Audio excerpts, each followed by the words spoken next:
La cuestión es hasta qué punto, si existen criaturas inteligentes que habitan en otras dimensiones, ellos están interactuando conscientemente con nosotros o les pasa como a nosotros, que no somos conscientes de lo que somos. Según numerosos relatos, parece que en nuestro mundo existen ciertos lugares que desafían las leyes físicas que conocemos y que podrían albergar conexiones con otras realidades. Que escuchando el trino de un pájaro se queda dormido. Cuando vuelve a la realidad se da cuenta de que han pasado 300 años. Y lo más inquietante es que quizás estas enigmáticas entidades puedan trasladar a seres humanos fuera de su tiempo y espacio. Observa algo que está estacionado en la carretera y al despertar su mundo ya no es su mundo. Es como si hubiera estado viviendo otra vida.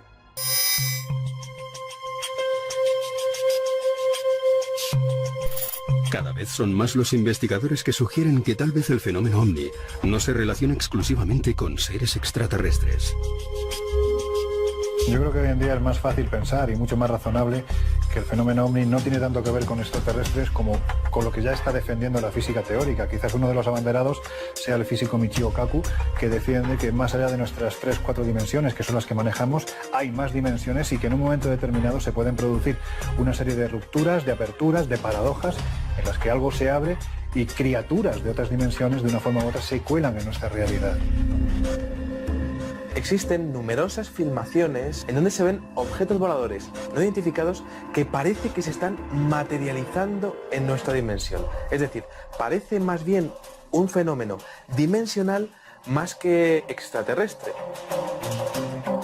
Desde mi punto de vista, el fenómeno ovni tiene mucho más que ver con la existencia de inteligencias de otras dimensiones que están de algún modo contactando o interactuando con nosotros. O, ¿por qué no?, alguna clase de viajeros del futuro. Quizás una de las leyendas urbanas más bonitas y a la vez más creída por cientos, por miles de personas en todo el mundo sea la de los viajeros en el tiempo. Se ha barajado la posibilidad de que el fenómeno extraterrestre realmente seamos nosotros mismos, una futura humanidad que ha alcanzado los conocimientos suficientes para viajar a nuestro pasado. Existe un arquetipo dentro de los humanoides que se llegan a ver en el fenómeno ovni que es muy similar al de los seres humanos. Es prácticamente como si estuviésemos viendo viajeros del tiempo que estuviesen presentándose aquí o para estudiar cómo era nuestra historia, cómo era nuestra civilización o para cambiar algunas cosas de la historia. Si consideramos la hipótesis de los observadores, conseguiremos comprender el problema de esto. Aparece, desaparece, vienen aquí a observarnos y ellos mismos huyen porque no quieren tener consecuencias para el futuro. Vienen aquí a observarnos, pero quieren tener la mínima influencia para no provocar alteraciones en el paso del tiempo. No interfieren, no intervienen para evitar alterar el transcurso de la historia. No solo en el presente, sino también en su propio futuro. Es decir, los visitantes del futuro tendrían prohibido contactar con los visitadores del presente para no comprometer su propio futuro. Indudablemente el fenómeno ovni se muestra hasta cierto punto, pero nunca existe, digamos, esa grandísima prueba definitiva. Es como si el fenómeno quisiera aparecerse solo en determinados momentos ante determinadas personas. Solo nos basta mirar hacia el sol y las estrellas para poder ver su pasado. La imagen que recibimos ha tardado en llegar desde unos minutos hasta cientos de años. Y si podemos ver luces del pasado, ¿podríamos viajar hacia él? Los científicos de la Universidad de Texas, con Frank Tipler a la cabeza, determinaron que sí era posible y desarrollaron un modelo matemático para poder hacerlo. El problema está en la cantidad de energía necesaria para poder llevar a cabo una experiencia de ese tipo. El viaje en el tiempo es absolutamente posible. De hecho, todos nosotros estamos viajando constantemente hacia el futuro. La gran pregunta no es el viaje al futuro. La gran pregunta es el viaje al pasado. Tal vez exista la posibilidad de que la pregunta en sí tal vez tenga que ser reformulada o vista desde otro prisma. Es decir, si lo que nosotros entendemos como tiempo existe como realidad o es simplemente el producto de nuestra percepción de aquello que nosotros llamamos realidad. Según la teoría de la relatividad, si yo estoy aquí y veo pasar un rayo de luz, yo sé que este ha sido emitido en un momento. Y en un momento inmediatamente posterior ha sido absorbido. Pero para el observador del rayo de luz, no ha pasado el tiempo entre ignición y absorción. O sea, que el tiempo es completamente relativo al observador. Desde el punto de vista de la física teórica, el viaje en el tiempo es posible. Otra cosa es que desde el punto de vista práctico tengamos la tecnología, el conocimiento adecuado y sobre todo que nosotros físicamente como entidad biológica podamos soportar un viaje de esas características. Recientemente unos científicos eran capaces de trasladar una partícula a 3 metros de distancia de forma instantánea. Y lo mismo podrían hacer viajando en el tiempo. Lo que no sabemos es si un organismo complejo sería capaz de aguantarlo, pero sí al menos que ese traslado es posible. Un viaje en el tiempo con entes biológicos, con la tecnología de que disponemos hoy en día, claramente creo que no es posible. Ahora bien, la tecnología avanza continuamente. Y por tanto, aquella de la que dispongamos de aquí a 100 años, probablemente vaya a ser muy diferente a la de hoy. Estoy convencido de que en un primer momento mandaremos a elementos microscópicos, ¿no? Mucho más difícil sería que entidades biológicas como nosotros pudiese viajar a ese pasado o ese futuro. En el fondo también estamos tocando otro tema que tiene mucho que ver con los viajes en el tiempo, que es la teleportación. Actualmente se están teletransportando pues una serie de paquetes de información, incluso información molecular, ¿no?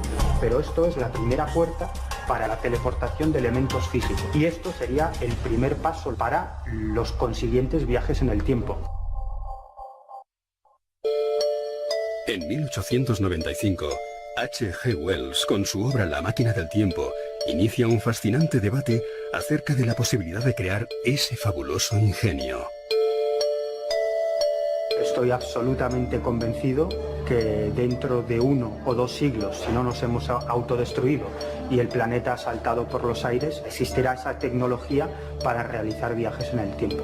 Todo depende de aquello que nosotros no conocemos, que es la estructura de nuestro espacio-tiempo. Si tomamos un observador que se desplaza relativamente hacia otro observador cualquiera,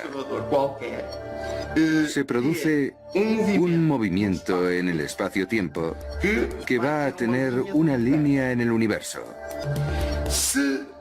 Si estas líneas del universo son siempre abiertas, entonces no es posible volver al pasado. Si imaginamos ahora que en vez de ser abierta es cerrada, como una circunferencia, entonces imaginemos que yo tengo la circunferencia aquí. Este punto, relativo a este, ¿es el pasado o es el futuro? Si yo miro de aquí a aquí, es pasado. Pero si yo miro de aquí para allá, es futuro. Por eso todo depende de una estructura espacio-tiempo, y eso es algo que desconocemos. Para poder fabricar una máquina del tiempo y viajar en el tiempo, la receta no es muy complicada. Solo necesitamos un agujero de gusano. Un agujero de gusano no es más que un tubo que conecta diferentes partes del espacio-tiempo, de esa superficie encima de la cual estamos nosotros, que son las 4 dimensiones espaciotemporales, y que sea un tubo estable y que uno de esos extremos lo podamos mover. Resulta que si movemos a altas velocidades, la relatividad especial nos dice que el tiempo en el extremo que viaja muy rápido se ralentiza. Por lo tanto, si mandamos un extremo a hacer un viaje y luego volver, resulta que los relojes de un extremo marcarán pues que han pasado 10 horas, mientras que nuestros relojes habrán pasado 10 años. Por lo tanto, a través de ese túnel podremos viajar ese lapso de tiempo. Es decir, desde un extremo estaremos, pues imaginemos, en el año 2100 y en el otro estaremos en el año 2110. Podremos viajar de un punto al otro. Yo te diría que la curiosidad, que es lo que ha movido a los humanos durante toda la historia, el saber qué ocurrió en el lugar del que nosotros venimos. Y algo así como si te preguntara, ¿te gustaría viajar a la época en la que Colón decidió descubrir América o en la que murió Jesucristo? Pues eso, es decir, la curiosidad, el saber más, simplemente eso. Creo que si tuviéramos ahora esa capacidad científica inimaginable con nuestra capacidad actual para viajar desde el futuro hasta nuestros días, seguro que sería muy gratificante y no sería incomprensible descartar hacer ese viaje desde un punto de vista lúdico o desde un punto de vista turístico o científico. Sería tal vez interesante, en esa exclusión desde el punto de vista turístico o científico, analizar desde la perspectiva del futuro la situación de nuestro presente, para que nuestros descendientes verificaran con sus propios ojos la vida de sus antepasados, sus limitaciones, sus dudas, sus temores y sus miedos. Cabe la posibilidad de que en un futuro la civilización humana se encuentre en aprietos y se vea abocada a viajar al pasado para hacer los ajustes y transformaciones que afecten a la viabilidad de su civilización. Incluso la transmisión de informaciones de prevención que puedan venir del futuro para que nosotros podamos evitar cometer errores, ver potencialmente en el tiempo, provocará una especie de pronunciamiento en nuestro comportamiento presente y por ello nuestros descendientes o variantes humanos del futuro que eventualmente vengan tendrán capacidad para vigilar paso a paso nuestros comportamientos y poder evitar posibles errores que les afecten a ellos mismos en el futuro. Todo en la naturaleza obedece a unas determinadas leyes que rigen su funcionamiento. Quizás desconozcamos reglas fundamentales que hacen posible los viajes en el tiempo y que nuestros descendientes o seres de mundos más evolucionados pueden controlar. Hay físicos que sostenían, por ejemplo Einstein, que decía que había una especie como de protección de Dios para que no pudiéramos viajar al pasado y alterarlo. Sin embargo, actualmente esto no parece tan claro. Existe un problema para viajar al pasado. ¿A qué pasado viajaríamos? Porque en realidad nos moveríamos por líneas de tiempo y probablemente si pudiéramos ser capaces de viajar al pasado acabaríamos en uno de esos pasados posibles, que probablemente sería un pasado bastante diferente al que nos esperamos encontrar por lo que sabemos de los libros de historia. Y una vez que esos viajeros decidan regresar al momento actual desde ese pasado, tampoco regresarían al momento actual, regresarían a uno de los momentos actuales posibles moviéndose a través de líneas de tiempo. Es decir, que esos viajeros del pasado quizás cuando llegasen aquí se encontrarían con que su mujer no es su mujer, o que su casa no es su casa, o que trabajan en otro lugar, ¿no? Por eso esa es la paradoja y la problemática desde el punto de vista de la física teórica de los viajes en el tiempo. El precedente más antiguo de la península ibérica de los viajes en el tiempo se encuentra en el libro gótico de San Juan de la Peña, escrito entre los siglos XI y XV. Su protagonista es un monje del monasterio navarro de San Salvador del Aire. Este hombre estaba obsesionado con la inmortalidad, con la eternidad.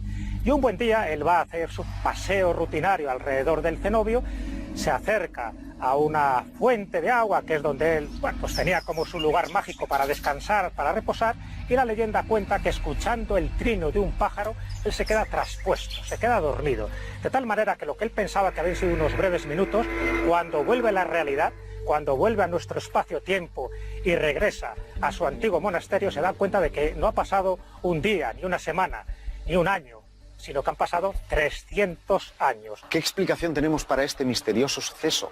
Pues solamente cabe el salto temporal, porque en la mentalidad de un monje del siglo X, que no ha visto películas de ciencia ficción, que no sabe nada de viajes en el tiempo, ¿cómo pudo imaginar que tal circunstancia podía ocurrir? Es literalmente imposible. Todo esto es lo que nos hace pensar que nos encontramos ante el primer caso documentado a nivel legendario de alguien que traspasó las barreras del tiempo y del espacio. Hay otros precedentes de escamoteos temporales, como el que protagonizó un soldado español en Manila, Filipinas, en octubre de 1593, cuando se vio súbitamente teletransportado a la Plaza Mayor de México, dando el alto con su arcabuz y con su uniforme a las personas que estaban allí. Esto motivó que se le abriera un proceso inquisitorial en el que él daría un dato que comprobaría la certeza de su aventura, y es la decapitación del virrey de España en Manila, que en este caso se tuvo noticias 3 semanas más tarde, que es el tiempo que se tardaba en recorrer un barco las 8.000 millas náuticas de distancia. ¿Cómo pudo saber ese soldado ese acontecimiento en el caso de que no hubiera sido teletransportado en el tiempo? La cuestión es hasta qué punto, si existen criaturas inteligentes que habitan en otras dimensiones, ellos están interactuando conscientemente con nosotros o les pasa como a nosotros, que no somos conscientes de lo que somos. Según numerosos relatos, parece que en nuestro mundo existen ciertos lugares que desafían las leyes físicas que conocemos y que podrían albergar conexiones con otras realidades. Que escuchando el trino de un pájaro se queda dormido. Cuando vuelve a la realidad se da cuenta de que han pasado 300 años. Y lo más inquietante es que quizás estas enigmáticas entidades puedan trasladar a seres humanos fuera de su tiempo y espacio. Observa algo que está estacionado en la carretera y al despertar su mundo ya no es su mundo. Es como si hubiera estado viviendo otra vida. Más que extraterrestre. Desde mi punto de vista, el fenómeno OVNI tiene mucho más que ver con la existencia de inteligencias de otras dimensiones que están de algún modo contactando o interactuando con nosotros. O, por qué no, alguna clase de viajeros del futuro. Quizás una de las leyendas urbanas más bonitas y a la vez más creída por cientos, por miles de personas en todo el mundo sea la de los viajeros en el tiempo. Se ha barajado la posibilidad de que el fenómeno extraterrestre realmente seamos nosotros mismos, una futura humanidad que ha alcanzado los conocimientos suficientes para viajar a nuestro pasado. Existe un arquetipo dentro de los humanoides que se llegan a ver en el fenómeno OVNI que es muy similar al de los seres humanos. Es prácticamente como si estuviésemos viendo viajeros del tiempo que estuviesen presentándose aquí o para estudiar cómo era nuestra historia, cómo era nuestra civilización o para cambiar algunas cosas de la historia. Si consideramos la hipótesis de los observadores, conseguiremos comprender el problema de esto. Aparece, desaparece, vienen aquí a observarnos y ellos mismos huyen porque no quieren tener consecuencias para el futuro. Vienen aquí a observarnos, pero quieren tener la mínima influencia para no provocar alteraciones en el paso del tiempo. No interfieren, no intervienen para evitar alterar el transcurso de la historia. No solo en el presente, sino también en su propio futuro. Es decir, los visitantes del futuro tendrían prohibido contactar con los visitadores del presente para no comprometer su propio futuro. Indudablemente el fenómeno OVNI se muestra hasta cierto punto, pero nunca existe, digamos, esa grandísima prueba definitiva. Es como si el fenómeno quisiera aparecerse solo en determinados momentos ante determinadas personas. Solo nos basta mirar hacia el sol y las estrellas para poder ver su pasado. La imagen que recibimos ha tardado en llegar desde unos minutos hasta cientos de años. Y si podemos ver luces del pasado, ¿podríamos viajar hacia él? Los científicos de la Universidad de Texas, con Frank Tipler a la cabeza, determinaron que sí era posible y desarrollaron un modelo matemático para poder hacerlo. El problema está en la cantidad de energía necesaria para poder llevar a cabo una experiencia de ese tipo. El viaje en el tiempo es absolutamente posible. De hecho... Cada vez son más los investigadores que sugieren que tal vez el fenómeno OVNI no se relaciona exclusivamente con seres extraterrestres. Yo creo que hoy en día es más fácil pensar y mucho más razonable que el fenómeno OVNI no tiene tanto que ver con extraterrestres como con lo que ya está defendiendo la física teórica. Quizás uno de los abanderados sea el físico Michio Kaku, que defiende que más allá de nuestras 3-4 dimensiones, que son las que manejamos, hay más dimensiones y que en un momento determinado se pueden producir una serie de rupturas, de aperturas, de paradojas en las que algo se abre y criaturas de otras dimensiones de una forma u otra se cuelan en nuestra realidad. Existen numerosas filmaciones en donde se ven objetos voladores no identificados que parece que se están materializando en nuestra dimensión. Es decir, parece más bien un fenómeno dimensional